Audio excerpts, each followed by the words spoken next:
Bismillahirrahmanirrahim. Assalamualaikum warahmatullahi wabarakatuh. Saya Afi Widarwati dengan NIM 290215014. Saya dari Prodi Akuntansi Reguler Plus. Pada kesempatan kali ini saya akan mempresentasikan tentang mata kuliah perpajakan 1 dengan dosen pengampunya yaitu Bapak Rahmat Pramukti, SE, MSI.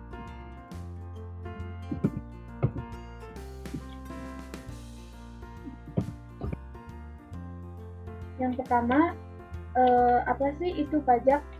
Jadi, menurut Undang-Undang Nomor 28 Tahun 2007 Pasal 1 Nomor 1, pajak adalah kontribusi wajib pada negara yang terutang oleh orang pribadi atau badan yang bersifat memaksa berdasarkan undang-undang dengan tidak mendapatkan imbalan secara langsung dan digunakan untuk keperluan negara bagi sebesar-besarnya kemakmuran rakyat.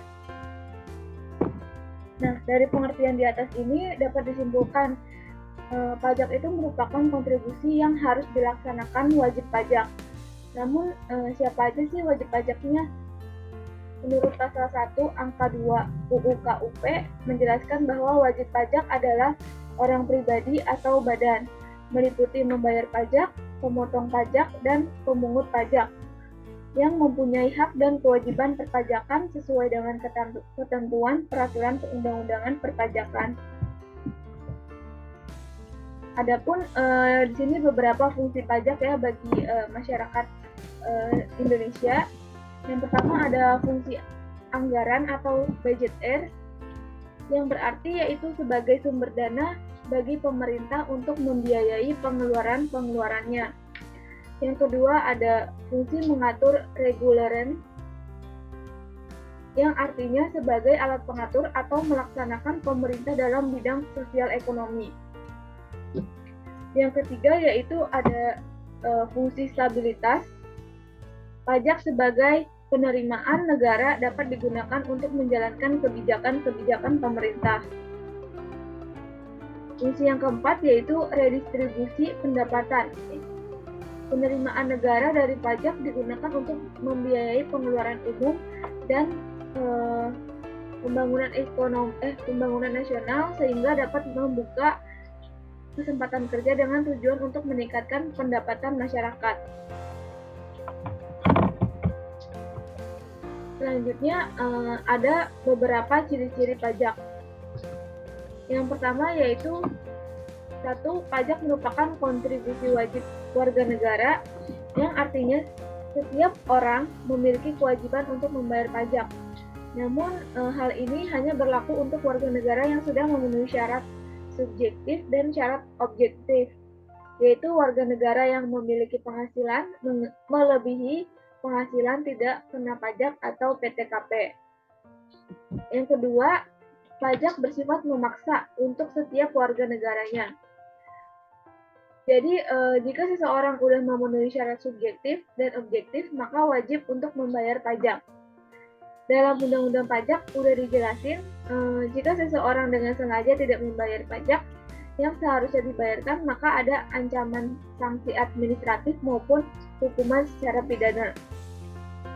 Yang ketiga, yaitu warga negara tidak mendapat imbalan. Jadi, ketika membayar pajak dalam jumlah tertentu, tidak langsung menerima manfaat pajak yang dibayar. Nah, yang akan kita dapatkan, yang akan nantinya kita dapatkan yaitu misalnya berupa perbaikan jalan raya di daerah-daerah, fasilitas kesehatan gratis bagi keluarga, beasiswa pendidikan bagi anak-anak, dan lain-lainnya. Yang keempat, berdasarkan undang-undang. Artinya pajak diatur dalam undang-undang negara. Ada beberapa undang-undang yang mengatur tentang mekanisme perhitungan, pembayaran, dan pelaporan pajak. Selanjutnya, perspektif pajak dari sisi ekonomi dan hukum. Dari perspektif ekonomi, di sini dijelasin hal ini bisa dinilai dari beralihnya sumber daya dari sektor private warga negara kepada sektor publik atau masyarakat. Hal ini memberikan gambaran bahwa pajak menyebabkan dua situasi menjadi berubah. Yang pertama, Berkurangnya kemampuan individu dalam menguasai sumber daya untuk kepentingan penguasaan barang dan jasa. Yang kedua, bertambahnya kemampuan keuangan negara dalam penyediaan barang dan jasa publik yang merupakan kebutuhan masyarakat. Selanjutnya dari perspektif hukum. Nah, perspektif ini terjadi akibat adanya suatu ikatan yang timbul karena undang-undang yang menyebabkan timbulnya kewajiban warga negara untuk menyetorkan sejumlah dana tertentu kepada negara, di mana negara mempunyai kekuatan untuk memaksa dan pajak tersebut dipergunakan untuk penyelenggaraan pemerintahan. Hal ini memperlihatkan bahwa pajak yang dipungut harus berdasarkan undang-undang, sehingga menjamin adanya kepastian hukum bagi petugas pajak sebagai pengumpul pajak maupun bagi wajib pajak sebagai pembayar pajak. Yang selanjutnya yaitu pelanggaran pajak. Pengertian dari pelanggaran pajak adalah suatu bentuk penghindaran pajak yang dilakukan oleh seseorang, bisa berupa individu, badan usaha dengan status wajib pajak ketika belum dikeluarkannya surat ketetapan pajak oleh kantor pajak yang otomatis menjadikan wajib pajak mangkir dan dengan tidak langsung melakukan kegiatan penghindaran membayar pajak dan tidak ikut serta dalam mendukung kebijakan pemerintah dan undang-undang perpajakan yang berlaku. Jadi pada dasarnya nih pengertian pelanggaran pajak dalam arti luas segala bentuk kegiatan yang dilakukan oleh wajib pajak dengan tujuan untuk mangkir dari kewajiban membayar pajak. Tentu aja nih hal ini sangat bertentangan dengan peraturan pemerintah dan dapat timbul masalah hukum atau sanksi di kemudian harinya yang harus ditanggung sebagai risiko seorang wajib pajak karena telah mengabaikan kewajibannya. Nah, di sini ada beberapa sanksi bagi wajib pajak yang melakukan pelanggaran pajak. Yang pertama ada sanksi administratif, yaitu bentuk pembayaran kerugian akibat sanksi yang harus diterima karena tindak pelanggaran pajak yang ditimbulkan kepada negara. Jenis sanksi pertama yang dapat dikenakan kepada tindak pelanggaran pajak adalah dengan memperlakukan sanksi administratif ini. Dalam hal ini, sanksi administratif dapat terbentuk menjadi dua ya, ini bukan tiga. Yang pertama yaitu denda, yang kedua bunga.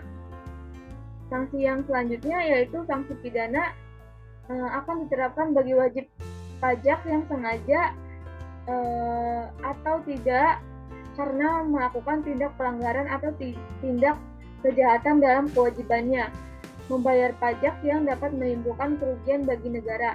Dalam hal ini, bentuk kejahatan dilakukan dapat berupa yang pertama memalsukan data dan informasi, yang kedua ketidakbenaran data, yang ketiga menyembunyikan data dan tidak melaporkan seluruhnya, yang keempat tidak menyetorkan pajak, yang kelima jadi sanksi pidana ini dapat disebut sebagai langkah terakhir nih pemerintah dalam menyikapi wajib pajak yang nakal.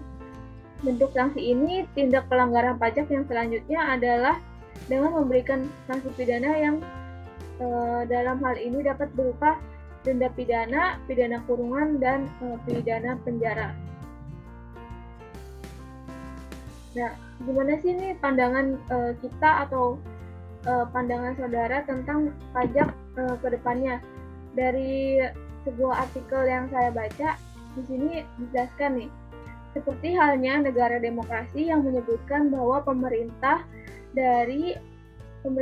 dari, oleh, dan untuk rakyat. Begitu pula dengan pajak, bisa dikatakan bahwa pajak berasal dari, oleh, dan untuk rakyat sendiri. Maksud dari hal tersebut yaitu penghasilan atau anggaran dana suatu negara berasal dari rakyatnya yang dilakukan melalui pemungutan pajak atau berasal dari kekayaan alam yang terdapat dalam negara tersebut yang harusnya dibayar oleh rakyat atau bisa juga disebut sebagai peralihan kekayaan dari pihak rakyat kepada kas negara yang digunakan untuk membiayai kepentingan pemerintah dan kesejahteraan rakyat umum. Seperti sebuah slogan yang mengatakan bahwa warga bijak taat bayar pajak. Ini adalah sebuah slogan yang seringkali terdengar di kalangan masyarakat umum. di mana slogan ini selalu dikampanyekan secara masif oleh pemerintah baik melalui media cetak maupun media elektronik. Tujuannya yaitu agar masyarakat bisa taat membayar pajak karena pajak merupakan salah satu sumber penerimaan keuangan negara. Selain dari penerimaan negara, bukan pajak atau PNBP dan hibah baik dalam maupun luar negeri yang digunakan untuk membiayai pembangunan. Jadi pada saat ini nih upaya pemerintah yang mendorong masyarakat untuk membayar pajak dengan menekankan bahwa tanpa pajak pembangunan tidak akan berjalan. Dan jika pembangunan tidak berjalan, maka pemerintah tentu tidak bisa mensejahterakan rakyatnya, justru tidak berbanding lurus dengan fakta yang ada. Jadi dengan tidak membayar pajak, maka pembangunan di Indonesia tidak akan berjalan dengan baik. Apalagi di Indonesia pembangunannya masih sangat minim dibandingkan dengan negara lain. Nah, namun saat ini banyak masyarakat yang belum taat membayar pajak disebabkan karena minimnya informasi di kalangan masyarakat mengenai manfaat dari pajak itu sendiri. Manfaatnya yaitu membiayai pengeluaran negara seperti pengeluaran bersifat self-liquidity, contohnya pengeluaran untuk proyek produktif barang ekspor, membiayai pengeluaran neproduktif seperti pengeluaran yang memberikan keuntungan ekonomis bagi masyarakat, contohnya pengeluaran untuk pengairan dan pertanian. Membiayai pengeluaran yang bersifat tidak self-liquidating dan tidak reproduktif, contohnya pengeluaran untuk pendirian monumen dan objek rekreasi. Membiayai pengeluaran yang tidak produktif, contohnya pengeluaran untuk membiayai pertahanan negara atau perang dan pengeluaran untuk penghematan di masa yang akan datang, yaitu pengeluaran untuk anak yatim piatu.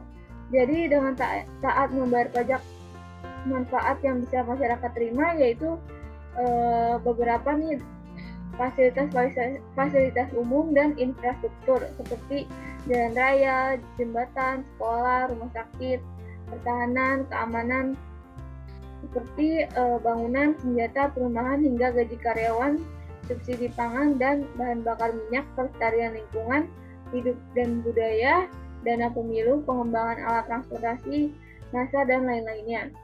Jadi mulai sekarang sebagai warga negara Indonesia agar taat membayar pajak karena manfaatnya akan sangat berguna bagi semua masyarakat. Selain itu juga agar bisa membuat Indonesia menjadi lebih maju dari sekarang dengan membayar kewajiban yaitu bayar pajak. Karena ciri-ciri negara maju adalah jika kesadaran masyarakat membayar pajak tinggi. Jadi bisa disimpulkan bahwa pajak tersebut berasal dari rakyat, oleh rakyat, dan untuk kepentingan rakyat sendiri dan juga pemerintahnya. Jadi pandangan saya di sini tuh menurut saya pajak ini juga penting sih untuk membuat Indonesia tuh menjadi lebih maju.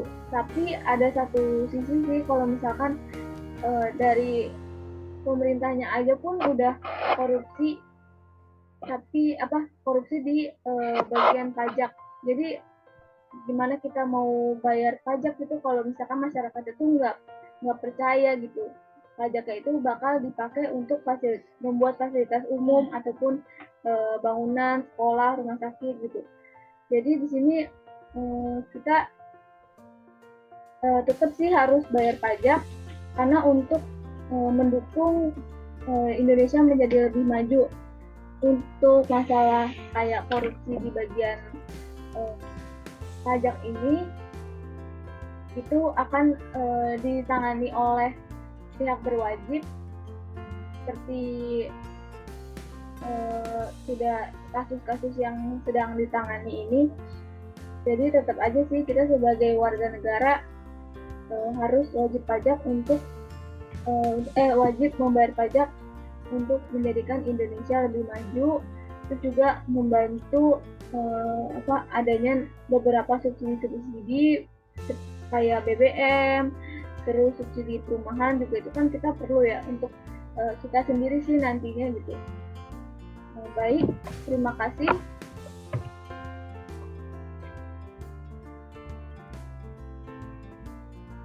Cukup sekian. pemaparan dari saya. Kurang lebihnya saya mohon maaf. Wassalamualaikum warahmatullahi wabarakatuh.